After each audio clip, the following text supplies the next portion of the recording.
कृपया अपने नेत्रों को बंद कर लीजिए और अपना ध्यान अपने आप पर ले आइए।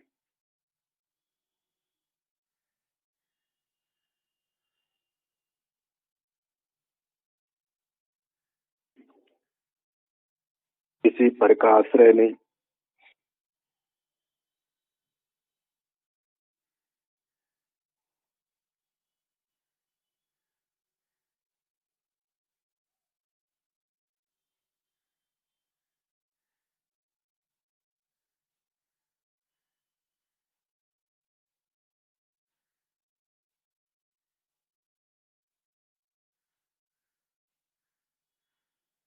अत्यंत स्वाधीन स्थिति।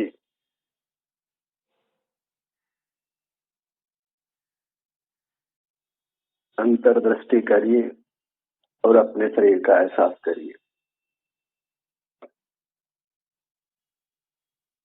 ये सीधा सुगम मोक्ष का मार्ग है।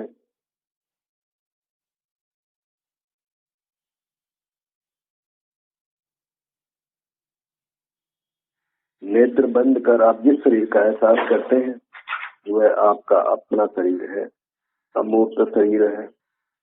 उसी में सुख दुख का परिणाम होता है, क्योंकि आप सुख स्वभावी हैं।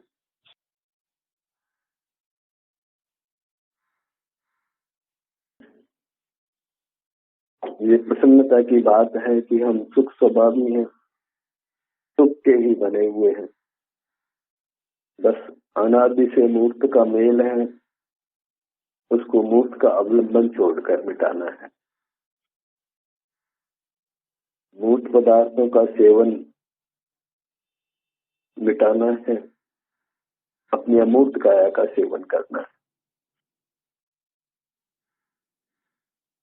अपने ध्यान को अपने सबसे ऊपर के सिर के भाग पर लाए।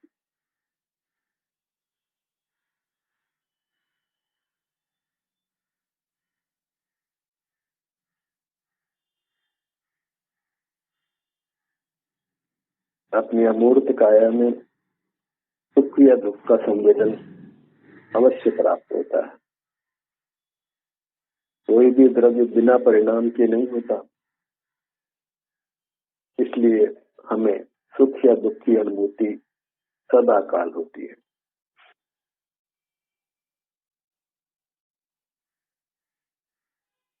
यदि स्वावलंबन से हमने अपने आप को कर्मों से मुक्त नहीं किया तो निश्चित रूप से ही हमको हमारी काया में दुख का संवेदन प्राप्त होगा, पर वह स्थिति अच्छी नहीं होगी। इसलिए अपने आप को कर्म के बंधन से मुक्त करना है और उसके लिए मूर्त पदार्थों का सेवन छोड़ना है। कोई मूर्त पदार्थ परमार्थ से हमारे लिए हितकारी नहीं है। अमूर्त पदार्थ देखने जानने में नहीं आते, केवल अपने अमूर्त काया में सुख दुख का संवेदन प्राप्त होता है। वही सुख दुख का संवेदन हमें करना है।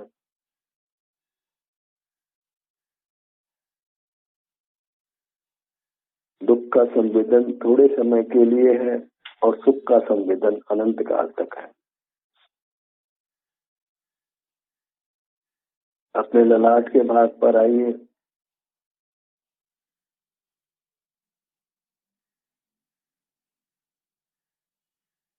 अपनी काया विशाल है, परमाणु की तरह सूक्ष्म नहीं है। विशाल होने से ही इसको काय संज्ञा प्राप्त है। जीवात्मिक काय और बाहरी काया जैसी काय।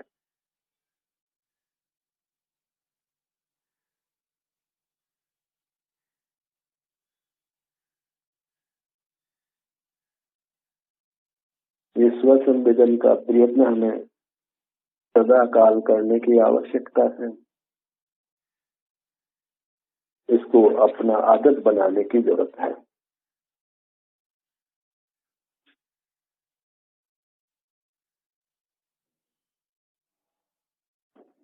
ये आदत बन जाने पर हमारा काम सुगम हो जाता है। आदत के अनुसार प्रवृत्ति स्वमेव होने लगती है।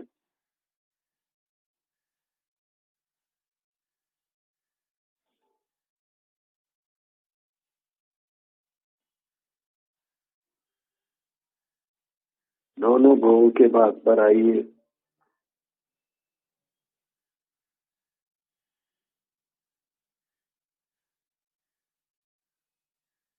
हमारा हर स्थान हमारे लिए महत्व आनंद आता है।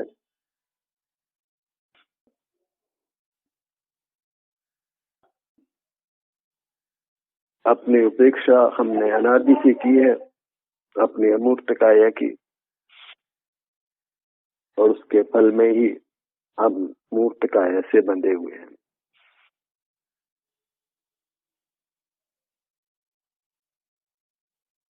इस भूल को हमें अविलंब सुधारना है।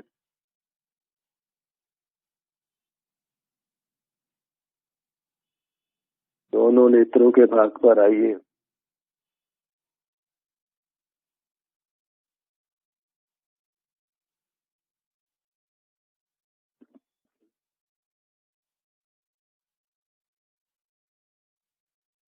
हमारा अधिकार स्वामित्व अपने हमारी काया पर ही है, इसलिए यही हमारे द्वारा भोग्य है। इसी में सुख का परिणाम उत्पन्न होता है।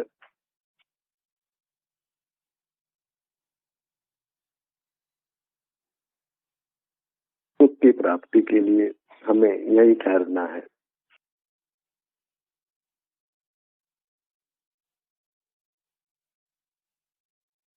दोनों कानों का भाग।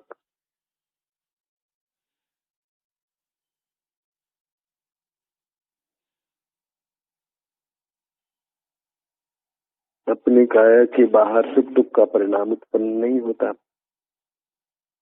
इसलिए बाहर दृष्टि वृथा है, अनर्थकारी है। अनादि से हमारी बहिर्दृष्टि रही है।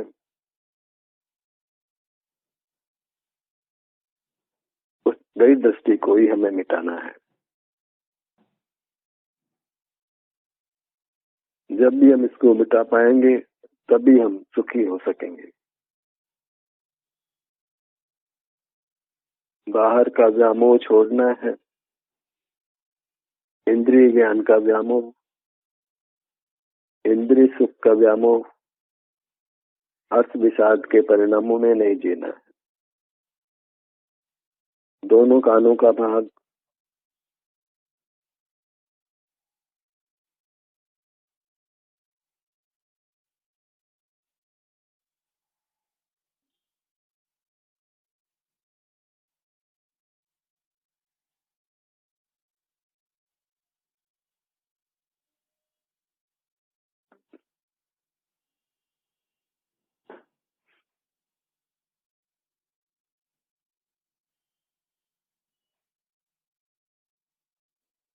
हमें सुख की कामना है और हम सुख स्वभावी हैं।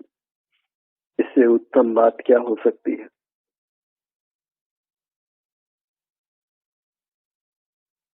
इसलिए प्रमुदित होकर अपना सेवन कीजिए।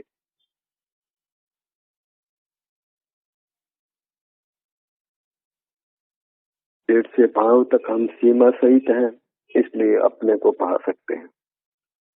बाहर की दुनिया अनंत है, इसलिए उसको नहीं पाया जा सकता है। बाहर की दुनिया मूर्त ज्ञान में ज्ञात होती है, जो सुख विहीन होने से हमारे लिए मात्र अनर्थकारी है।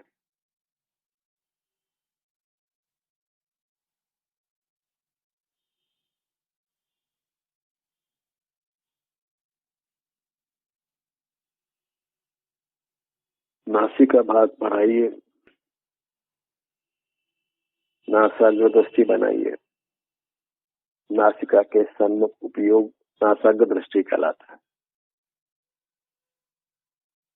और ये सब उपयोग बंद नेत्रों से होगा, इसलिए मूर्त काया का पकड़ नहीं है।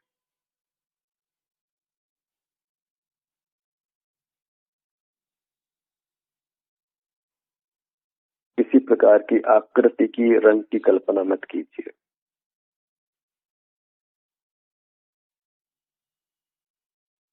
ये सब इंद्रिय ज्ञान का विषय है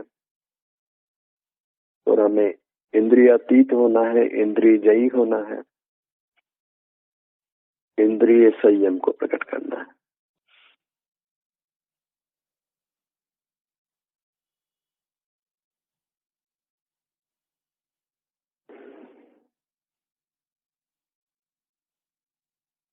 अंतर्दृष्टि से ही हमारी वृत्ति आनंद रूप होती जाएगी।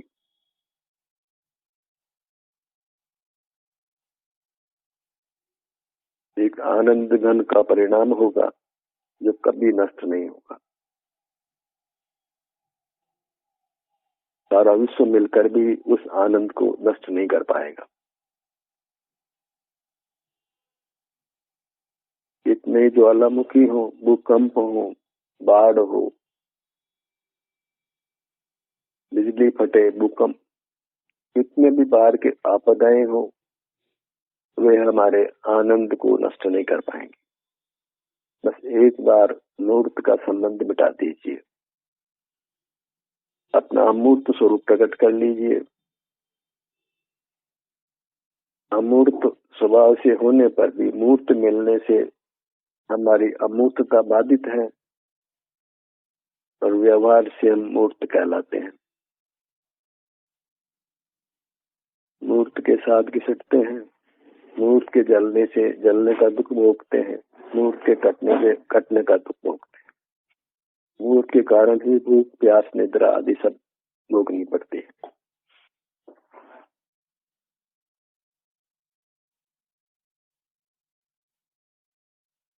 दोनों होठों के भाग पर आइए।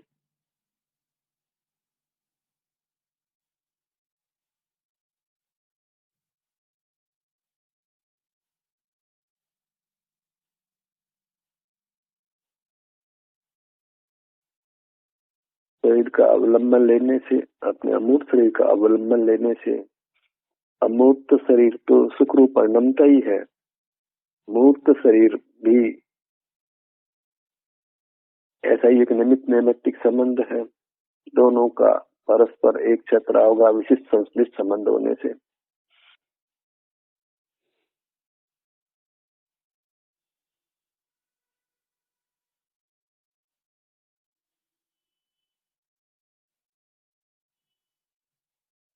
मुख के भीतर अपने ध्यान को ले जाइए।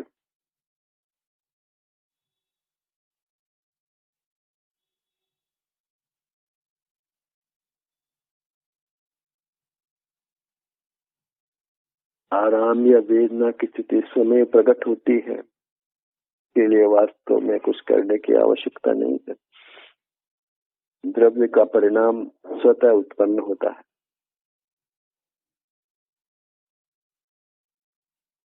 अपना मुख पर की ओर, बाहर की ओर होने से वैश्विक दुख का परिणाम पैदा होता है और अंतर्मुख होने पर शारीरिक सुख दुख का परिणाम पैदा होता है।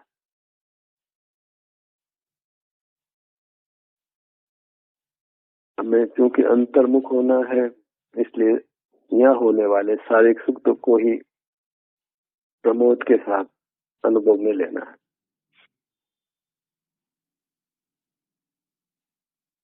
जीवा का भाग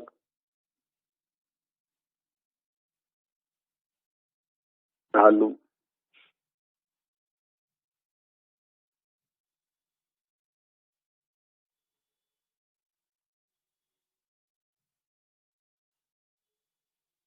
अनुभव के इस अभ्यास में हम बाह्य पदार्थों का उपभोग नहीं करते, धन का उपभोग नहीं करते, धन का निरंतर सेवन करने की आदत को तोड़ते हैं, नष्ट करते हैं। धन की पराधीनता से मुक्त होते हैं।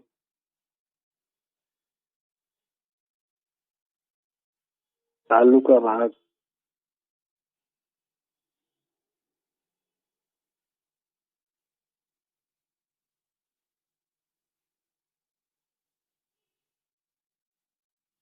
अपने उपयोग को मुख के भीतर स्थिर करिए।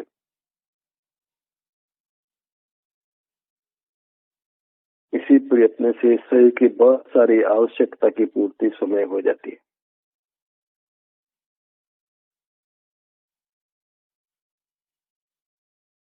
इसे अभिन्न साधन साध्य भाव कहते हैं। शरीर की आवश्यकता की पूर्ति शरीर से ही कर लेना, शरीर से जुड़कर आभ्यंतर शरीर का अवलंबन लेने से आभ्यंतर शरीर और बाह्य शरीर दोनों की आवश्यकता की पूर्ति हो जाती है। दोनों स्वस्थ हो जाते हैं और हम पराधीनता से मुक्त होते हैं, स्वाधीन होते हैं। टुड्डी का भाग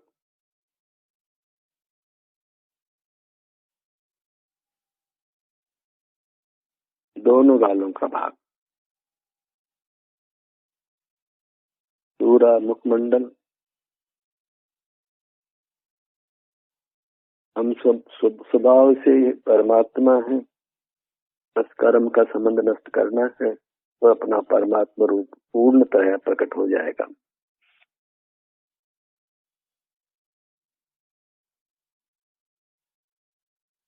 अपने मुखमंडल को, अमूर्त मुखमंडल को परमात्मा का मुखमंडल ही मानिए।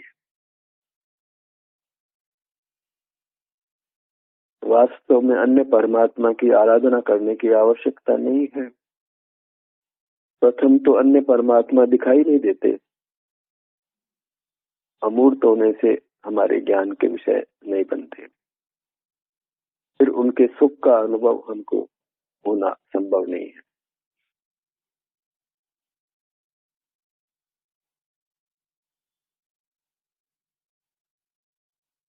टुड्डी से सिर तक, बाएं कान से दाएं कान तक, नासिका से पीछे तक,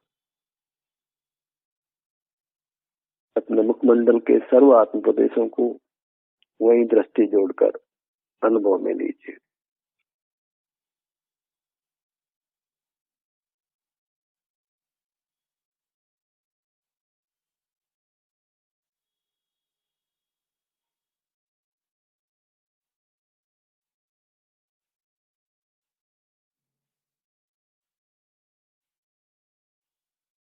ये वास्तविक धर्म है।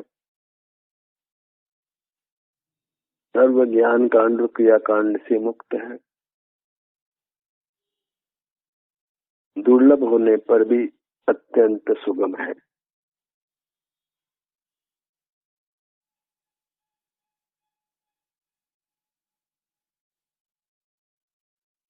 ग्रीवा का भाग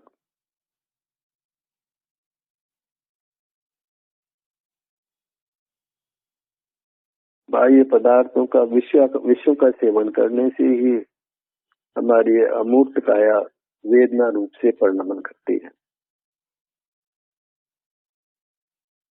कर्म का बंध उदय होने से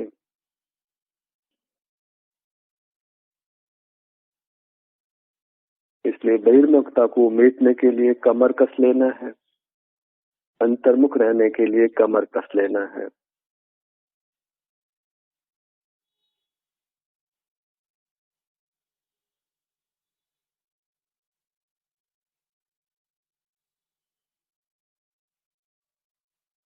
यथा संभव बाहर के कामों से निवृत्ति लीजिए और जो काम करना आवश्यक है उन कामों को करके फिर अपनी अमूर्त काया से नेत्र बंद कर भिड़ जाइए।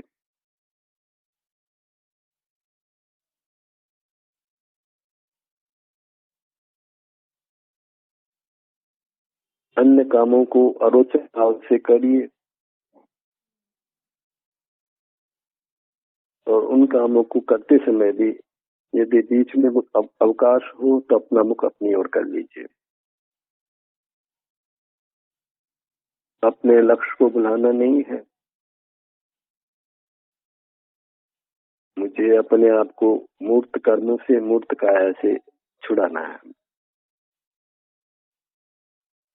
मूर्त पदार्थों के अवलंबन से, उनके सेवन से छुड़ाना है।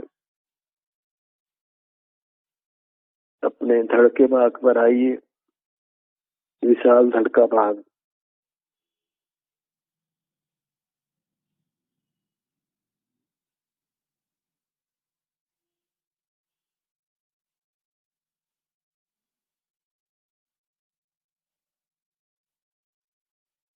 क्योंकि हमारी काया विशाल है, इसलिए इसका ग्रहण करना अत्यंत सुगम है। वास्तव में पैनी दृष्टि, सूक्ष्म दृष्टि करने की आवश्यकता नहीं है, क्योंकि इसमें अंतर्दृष्टि करने पर सुख दुख का परिणाम स्वयं अनुभव में आता है।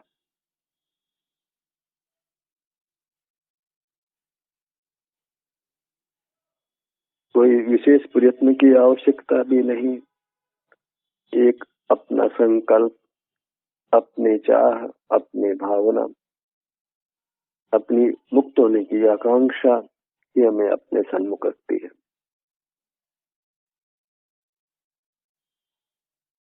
सीने का भाग,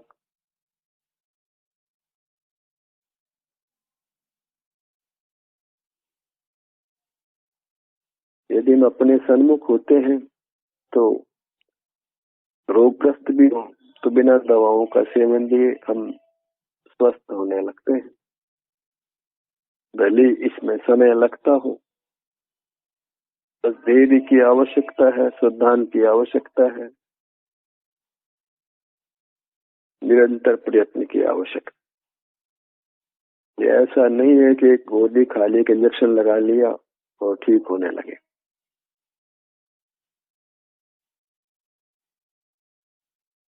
अपने को अपने सन्मुख रहने के लिए निरंतर प्रयत्न करते रहना है।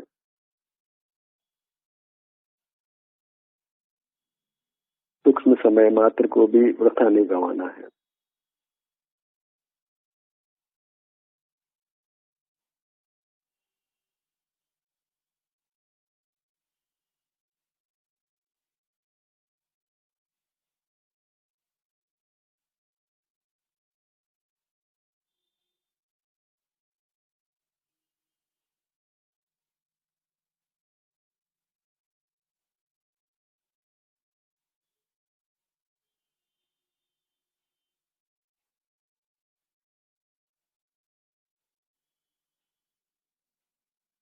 सीने का भाग, पेट का भाग, यहाँ विचरण करिए बड़े मौज के साथ में, बड़े आनंद के साथ में, बड़ी शांति के साथ में। बस मूर्त की कल्पना नहीं करना है,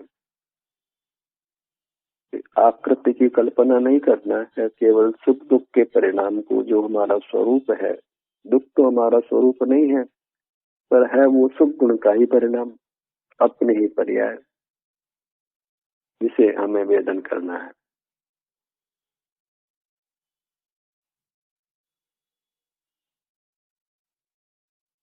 पीठ से भाग पर आइए।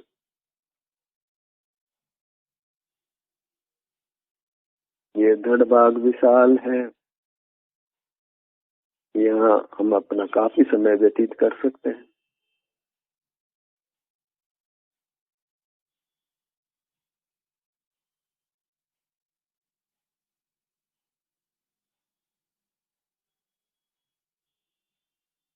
अपने दाहिने भुजा को अनुभव में लीजिए।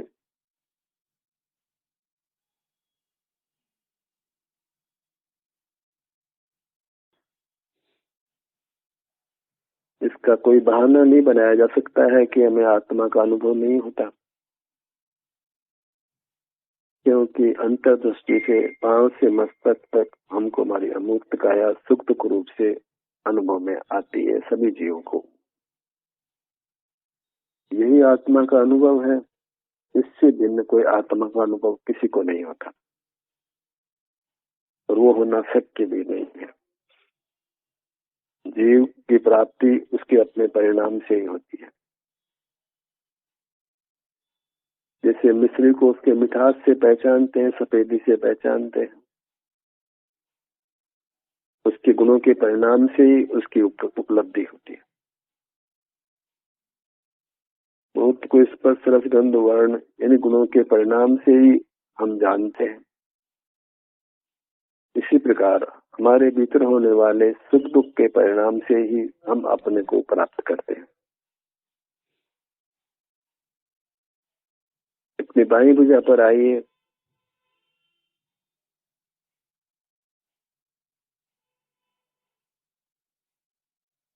दोनों भुजाएं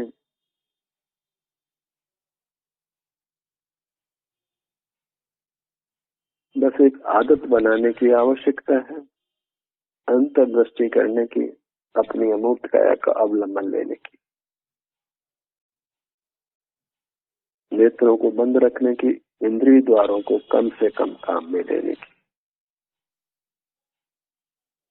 इंद्रिया मूर्त का अवलंबन लेती है और हमें मूर्त से बांधती है, मूर्त की बनी हुई है। दाहिना पैर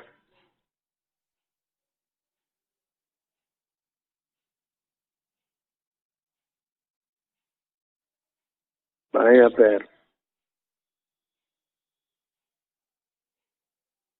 आप जिस भी मुद्रा में हैं, जिस भी आसन में हैं, उसको अनुभव में लीजिए।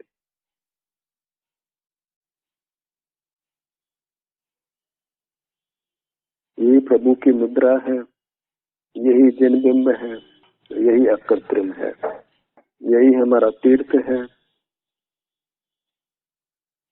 यही हमारा देव है, गुरु भी यही है।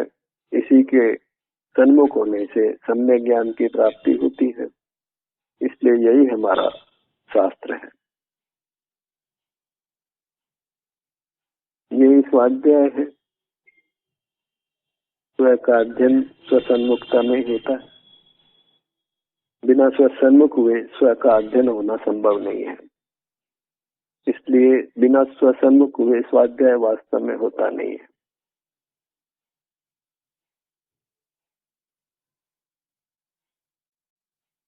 अपनी मूरत प्रभु की मूरत है, उसकी आराधना में निरंतर तत्पर रही है, उसके अनुभव में, संवेदन में। ध्यान का सत्र ही समाप्त होता है।